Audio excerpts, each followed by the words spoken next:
సంక్రాంతి తరువాత రోజు కనుమ పండుగ. దీనిని పశువుల పండుగగా కూడా పిలుస్తారు.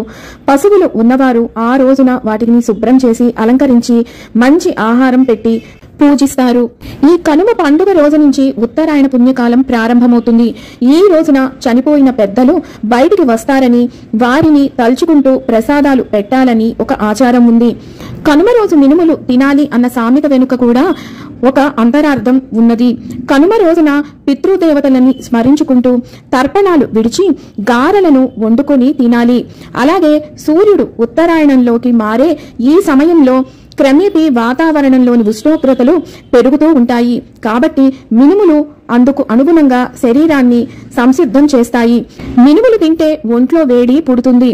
రాబోయే పనులకు తగిన సత్తువ లభిస్తుంది. మాఘమాసంలో జరగబోయే శుభకార్యాలకు అంతా కలకలలాడుతూ ఉంటారు. అందుకనే మినుములను తినమని చెప్తారు.